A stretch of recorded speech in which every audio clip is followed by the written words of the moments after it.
आचार्य शांति सागर जी महाराज, त्याग वैराग्य तपश्चर्या की जीवंत प्रतिमा। आचार्य शांति सागर महाराज से किसी ने कहा, महाराज क्या जरूरी है मनुष्य बनकर आपके जैसे तपस्चरण करें? हम नग्न रहें क्या जरूरी है? हम ऐसी साधना करें क्या जरूरी है? आचार्य शांति सागर महाराज ने कहा, कोई जरूरी नहीं है। एक बात याद रखना, 6 अरब की जनसंख्या है पूरे विश्व की। ध्यान रखना, 6 अरब में कितने लोग हैं जो सत्य को स्वीकार करते हैं? मुट्ठी भर लो। चलो विश्व तो छोड़ो, इस पंडाल में हजारों लोग बैठे हैं, कितनों को जिंदगी समझ में आई? ये जो 3-4 ऊपर बैठे हैं ना, बाकी तो सब इसी में लगे हुए हैं। 6 अरब की जनसंख्या में 2-4 होते हैं जिन्हें जिंदगी के अर्थ समझ में आते हैं। ध्यान रखिए।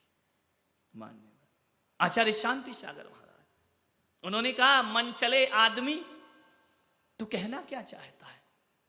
बोले, मैं यही कहना चाहता हूं, पंचम काल है, मोक्ष होता नहीं है, चौथे काल में मोक्ष होगा। शांति सागर महाराज बोले, स्वाध्याय करता है? बोले, हां करता हूं। तो बोले, मैं जानता हूं कि पंचम काल में मोक्ष नहीं है। उसने कहा, हां महाराज। तो फिर तो आप काय को ये तपस्या कर रहे, काय को महाराज बन गए?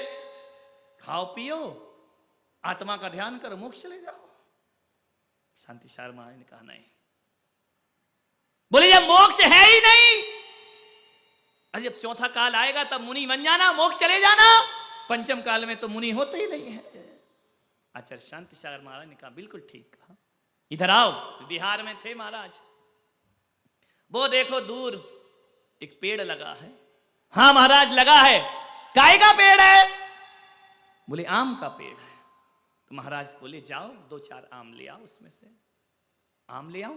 महाराज तुम्हारा दिमाग खराब है, आम तो मार्च अप्रैल मई में आते हैं, जनवरी फरवरी का महीना, दिसंबर जनवरी का महीना, आम थोड़ी आएंगे इसमें। महाराज ने कहा, कब आएंगे? बोले, जब ऋतु आएगी तब आएंगे। तो आचार्य महाराज ने कहा, फिर ये पेड़ काय को खड़ा है, इसको हटाओ, जब ऋतु आएगी आम बो देना, शाम को आम मिल जाएंगे। बोले, ऐसे कैसे मिल जाएंगे? वो बोले, ये बताओ जरा कि पेड़ आम का है ये तुमने कैसे जाना? आपसे पूछता हूं, किसी भी पेड़ की पहचान काय से होती है? पेड़ से पेड़ नहीं पहचाना जाता, फलों से पेड़ पहचाना जाता है। तो आचार्य ने कहा, इसमें तो फल नहीं है, फिर आम का कैसे बोल रहे हो? बोले, होगा महाराज, फल होगा। कब होगा? जब रुत आएगी तब होगा। तो ये पेड़ क्यों खड़ा है, इसे हटा दो। उसने कहा, हटा देंगे तो फल कहां आएगा? तो आचार्य शांति सागर ने कहा, पंचम काल में मुनि का पेड़ हटा दोगे तो मोक्ष का फल कहां से प्राप्त होगा? ध्यान रखिए, फल तो चौथे काल में मिलेगा, लेकिन हम पंचम काल के मुनि अभी से बीज बो रहे हैं मोक्ष का। ध्यान रखिए। और वही मैं आपसे कहता हूं अजमेर वालों, उन्हीं आचार्य शांति सागर महाराज की सत्प्रेरणा तुम्हें प्रदान करता हूं कि आज ही संयम के बीज बोलो, चौथा काल आएगा, तुम में भी मोक्ष के फल लटक जाएंगे, तुम में भी मुक्ति के फल प्राप्त हो जाएंगे। अरे भविष्य में फल आएगा, लेकिन पेड़ तो आज लगाना पड़ता है, फल आएगा। जब पेड़ नहीं लगाओगे तो फल किस में आ जाएगा? हम पंचम काल के साधु, हम कहते हैं हमें मोक्ष नहीं होगा, लेकिन एक बात याद रखना अजमेर वालों, जब चौथा काल आएगा ना, तुमने तो बीज ही नहीं बोया है, पहला फल तो हम में ही लटकेगा। ध्यान रखिए। मान्यवर संयम है, ये व्यर्थ नहीं जाता, जरूर कुछ ना कुछ फल दे करके जाता है। भगवान महावीर क्या सोचते, एक जन्म में महावीर हो गए, ऋषभ देव एक जन्म में वृषभ देव हो गए, बाहुबली एक जन्म में मुक्ति पाली। 10 भव का वर्णन तो शास्त्रों में मिलता है, ऋषभ देव के 10 जन्मों का वर्णन मिलता है, और कितने जन्म रहे उनके। आप कहते हो सच्चे मुनि नहीं, वाह रे आदमी, एक बार में ही सच्चे बन जाएंगे। कमाल हो गया।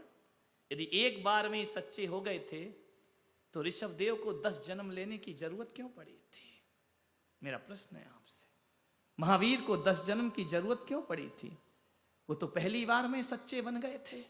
फिर 10 जन्म क्यों?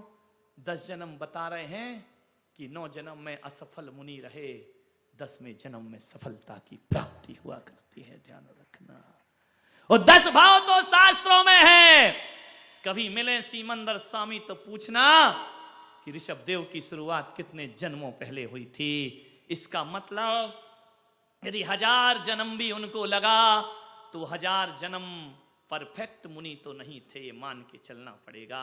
यदि परफेक्ट होते तो 1000 जन्म मुनि बनने की क्या जरूरत थी? हर जन्म में सप्लीमेंट्री आई है, हर जन्म में फेल हुए हैं, और फेल होते होते सप्लीमेंट्री लाते लाते 5 नंबर का ग्रेस सर्वासिद्धि, 5 नंबर का ग्रेस है, ग्रेस से पास करते करते एक दिन ऋषभ देव मोक्ष को प्राप्त कर लिया करते हैं। जब हमारे तीर्थंकर को इतना समय लग सकता है, महापुरुषों को इतना समय लग सकता है, तो हम लोग तो किस खेत की, अरे मूली भी नहीं, मामूली हैं हम तो। ध्यान रख, मूली हो तो भी चल जाए, मामूली लोग हैं। प्रयास तो अभी से करना पड़ेंगे ना, संयम तो अभी से लेना पड़ेगा ना। उसे जड़ की क्रिया कह करके छोड़ नहीं सकते हैं। ध्यान रखिए, चैतन्य की क्रिया है। यदि संयम जड़ की क्रिया है तो संयम लेने में चेतन डर काय को रहा है। ध्यान रखना, क्योंकि वो चेतन की क्रिया है, इसलिए चेतन को लेने में तकलीफ हुआ करती है। मान्यवर, एक बात याद रखिए अपनी जिंदगी में, सोचना है आप, संयम बहुत दुखदाई है। समय हो रहा है। एक राजा था, उसका एक शौक लग गया उसको कि मैं रोज फूलों की सैया पर शयन करूंगा। माली आता, रोज फूल बिछा देता गुलाब के, चुन चुन कर कांटे अलग करता, कोमल कोमल पंखुड़ियां बिछा देता, राजा उस पर सोता। खूब दिन हो गए। एक दिन माली ने सोचा, यार मैं फूल मैं लाता हूं, बगीचा मैं लगाता हूं, सोता राजा है, राजा साहब तो समय पर आएंगे, चलो थोड़ी देर आज अपन सो लेते हैं। फूलों की सैया पर पहली बार सोया, लग गई रामलाल की नींद। लग गई तो लग गई, रहे खर्राटे शुरू। राजा आ गया, नींद में पता ही नहीं चला। राजा ने कहा, क्यों रे कमबख्त, इस पर सो रहा, तेरी हिम्मत कैसे हुई? 2 कोड़े लगाए, छटपटा के उठा। बोली, महाराज गलती हो गई, क्षमा करो। तेरी हिम्मत कैसे हुई? मेरी सैया पर सो रहा है। हुजूर, मन में बात आई कि थोड़ा मैं भी सो के। तू मेरी सैया पर क्यों सोया? घर में बिछा लेता। राजा का अपमान किया है, चौराहे पर खड़े करके इसको 100 कोड़े मारे जाए।